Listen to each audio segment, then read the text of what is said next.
to the RunRX podcast, where we talk about all things running. As many runners know, it's 90% mental. So join Coach Valerie and Coach Caroline as we go through the mental side of running. Welcome back to the RunRX podcast. I'm your host, Coach Caroline, and I'm here with Coach Valerie. Coach, let's talk about basically struggling, like there's this whole allure about, oh, my foot was killing me on mile 7 of my 10-mile run. And I just limped and I made it through my training run, my 10 miles or whatever I was doing. And sometimes we don't really glorify as a group, as a RunRX method. You and I don't glorify that. We don't glorify the struggle. I went out while I was sick and I made it through, or whatever the case may be, or I'm in pain or I'm stressed out at work, but I went ahead and got my run in anyway, whatever the case may be. But there's so many things that we like glorify the pain, and we're just not like that. But at the same time, there are times when, like you said, we got to kind of suck it up. So as the coach, when do I struggle, and when is it okay to struggle, and and be uncomfortable, like we know it can be, and when is it okay, now you're just kind of being stupid, you're going to injure yourself. Right. That's the balance, isn't it? Yeah, So absolutely. for me, the big thing, there's two things, right? There's form, and that's number one, right? For Right. prevention of injury. And then there's intensity. So one of the things that we miss out on is actually the intensity, because people go Okay. straight to volume, which is Yeah. actually where almost all the injuries occur. Right. And because, if I run, people talk a lot about going out too fast, but usually no one can sustain that. So most injuries are from people trying to run too long, right? Spending too much time out there. And so then what happens is we develop this mindset that I have to go for a certain time where it doesn't even count. Right. I think this is where it all comes from. And then when I was young, we used to say, we wanted to feel the burn. Remember that? Feel the Yeah. burn, no pain, no Yeah. gain. Oh yeah. The only easy day was yesterday. So these are like motivational quotes that, by the way, everyone's a little bit different, right? On what they thrive on. So by the way, personally, I love part of why I love running is the challenge of it. Right. Running's hard. You have to focus, you're breathing hard. And when you connect with that, it's fantastic, but it's suffering. Like it's a good suffering though. That's not the same as like my shin is on fire and it feels like I'm about to stress fracture. And I'm just Right. going to continue anyway because my ego won't let me not finish this training run. Yeah. This is a huge thing. And by the way, most pro athletes, they know how long an injury takes to recover from. So you see DNFs all the time and they don't care. Like to them, they would rather be able to run tomorrow and not do the run today because they know because it could be money on the line, right? Well, those of us that are recreational runners, we have different motivations. My motivation, Valerie, is I want people to just enjoy their workout and enjoy their run. So if it hurts, I'm like, stop. Doesn't make sense to continue if there's a pain. And then I want to teach you how to root out the pain and all that good stuff. And you can stop and reset. And I think that's been the biggest struggle with RunRXers when they first come in. They don't get that mindset. They're like, no, you don't understand, Valerie. I have to run 10 miles. Right. My plan. That's what I get. I hear all the time is the plan says. Yeah. And I'm Well, like, who wrote the okay. plan? Is it our plan? Because she just told you don't have to do that. Yeah. Well, you got 6 weeks, and by the way, here's the challenge because research is slow, right? And just so you know, I graduated in 94 with a degree in kinesiology, and I've seen so many trends and then they go back and then they trend and then they go back. Physiology hasn't changed since I've graduated from college. What's changed is how we measure it, the data we have now, especially with Strava, with Garmin, with everything else. And what we're seeing, guys, is the injury rates aren't changing. People are getting just as injured. And I know it's because two reasons. One, they're continuing with this thought of it has to be high volume and I can't stop and I can't right? That's number one. And then the second thing is misunderstanding movement. And when people start to realize one, interval training is so powerful, right? Being able to start and stop in a workout is okay. And then adding the strength. So then the struggle, when you start to feel struggle in intensity versus pain, you change how you feel about your training.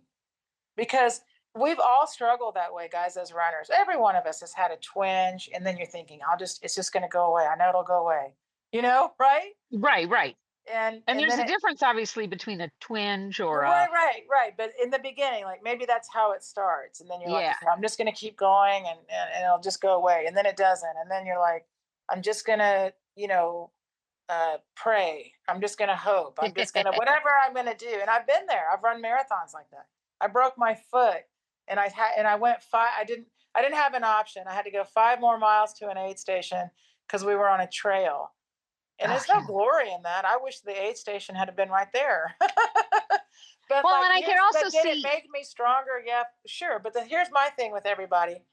When you're in training and you start to hurt and you address it in training, and then you start to, this is my problem. Like there's a difference of suffering and pain that, oh my right. gosh, I did 10 sets of 400 meters and I died, like Yeah, because my heart rate was elevated and I was like really on that edge of suffering of like, right?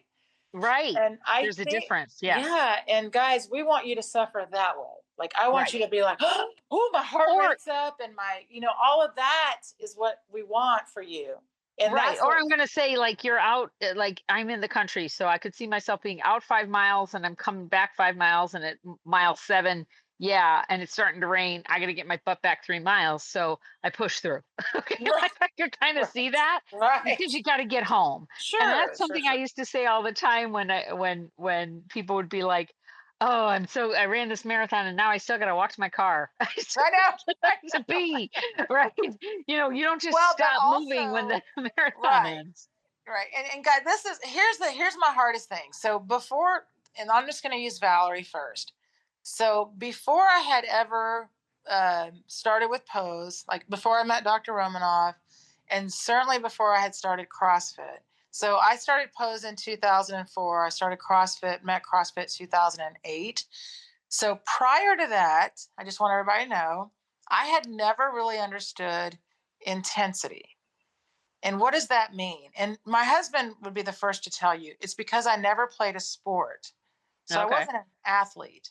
I did aerobics. I taught aerobics. I worked out all the time. And I would teach these fitness classes, like 3 to 5 a day, even for an hour at a time. And like our heart rate was up and we were sweating.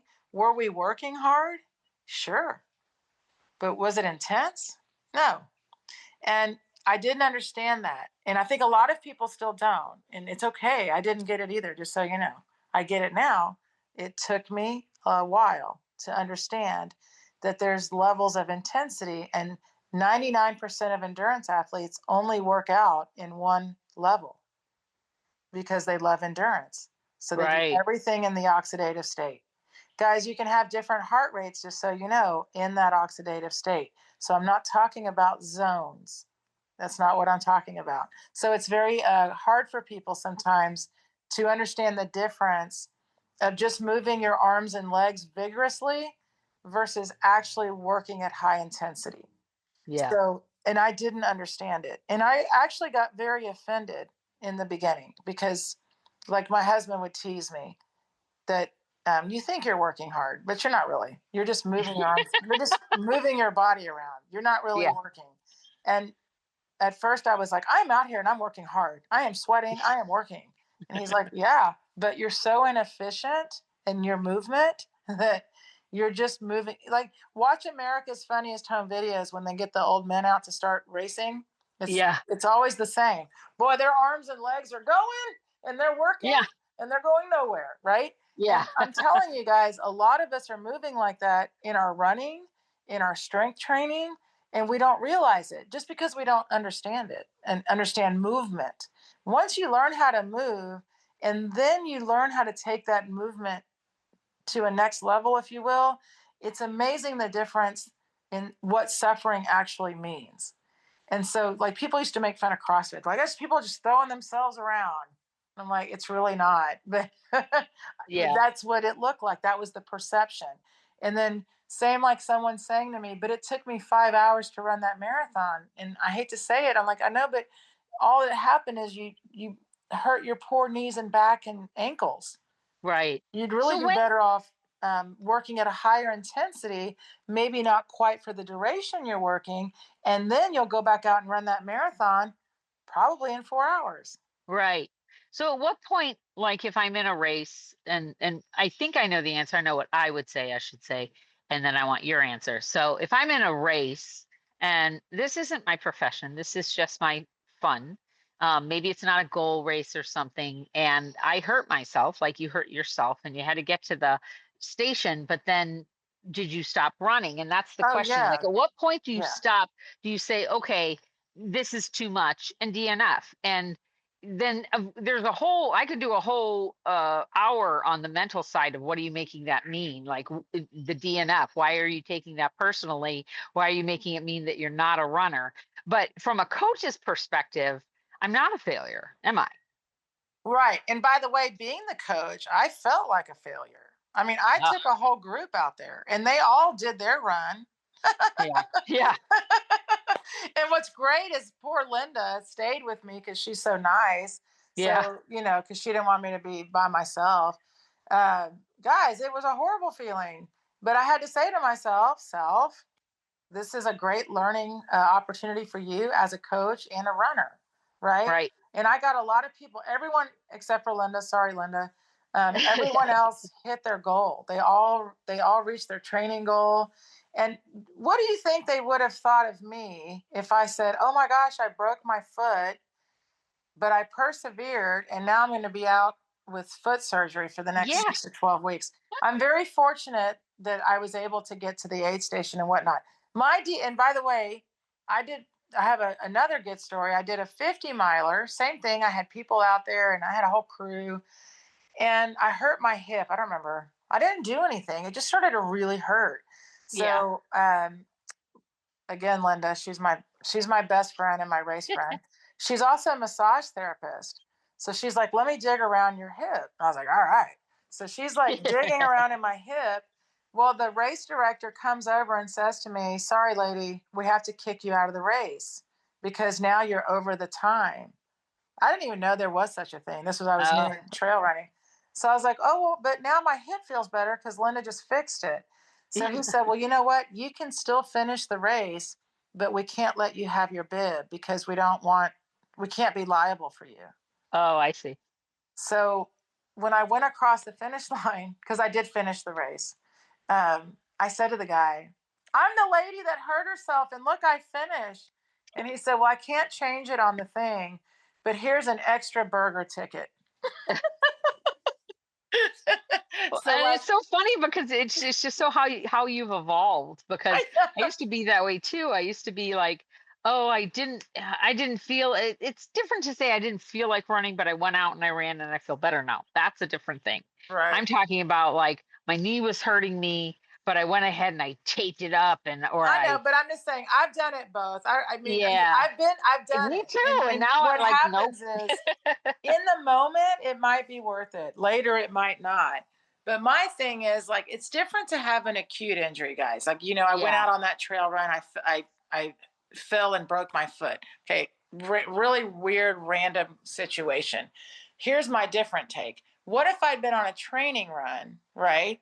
Knowing, Right. okay, I've got 2 or 3 weeks left till my marathon, and my hip started to hurt, and I didn't have Linda to fix it. And I'm just thinking, what's the point? I need to figure out what's wrong with my hip. Let me not waste any miles that I really Yeah. want to have for my marathon or my whatever race that's coming up, and let me figure out what's going on in my hip.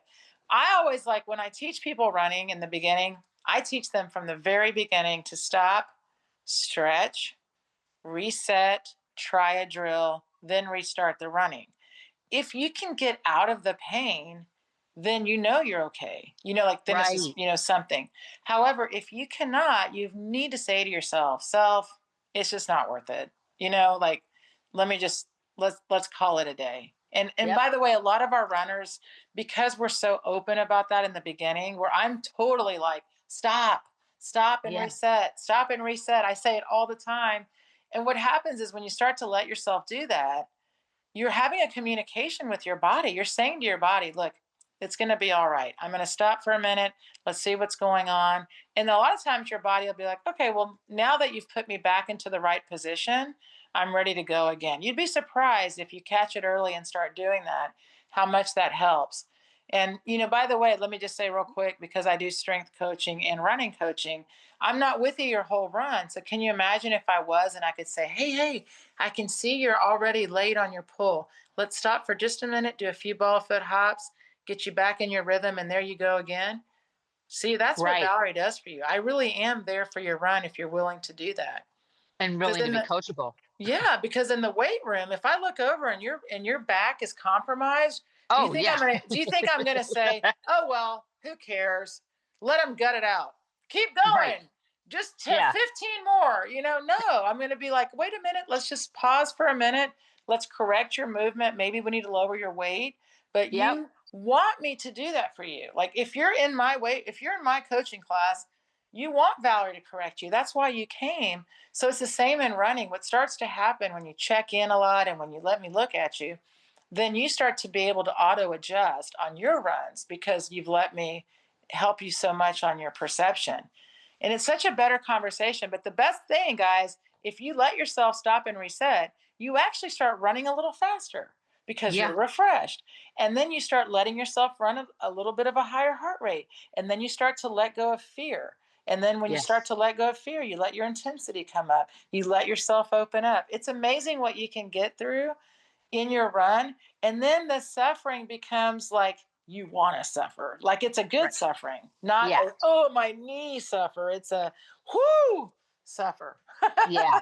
Well, and that kind of brings us right back to what kind of the question was that got us talking about this, guys. And I think you need to kind of to put it back to full circle is like, are you glorifying the struggle or are you excusing a lack of training and not listening to your body? Right. So that's kind of the question you want to ask yourself. Like, you shouldn't be putting the struggle necessarily on a pedestal, but there is that was cardio, I left it all, I did my 400s and I left it all out there, or that was hard. Yes. Yeah. Those are good workouts. Right. You're doing your short intervals, like we were talking about intervals. Your short intervals, you want to push yourself, like, I think I'm going to puke. But you're only Right. doing 50 meters, like But that's not. but correct. However, if our body part is talking to us, then we want to Yes. listen and we want to say, okay, you know what? I'm going to stop for a second. I'm going to listen to what you're saying, and let's see if we can work out what's going on. Right. And if we can't, I always say, live to run another day. Like, Yes. let yourself rest and then get back out there. So, Right. okay, guys, if you haven't already, hopefully you will like and subscribe to us wherever you're listening to our podcast. If you're on YouTube, like and subscribe. Leave us a comment. Let us know if you're liking the podcast, if there's a subject you want us to talk about. Also, we have an app now, the RunRX Academy. Basically, we're putting just a lot of free stuff up there, and it allows you a quick link into finding out what we're doing, what we're up to, and maybe if you want to join the membership, you can go through there, join our membership. It will eventually be fully in the app. It's taking a little time to move that over, but that will be up there shortly. So you would have everything in one place, off of social media, off of, ads and all those things that drive me nuts when I'm on my phone. So hopefully you guys will continue to listen and share this with a friend. Leave us a 5-star review. It really does help us with the algorithm. We're small but mighty, and we want to keep talking to you. Thanks, guys. Thank you for joining us on the RunRX podcast. If you'd like to know more, join us at www.runrx.fit. And if you have additional questions that you'd like answered on the podcast, email us at support@runrx.fit.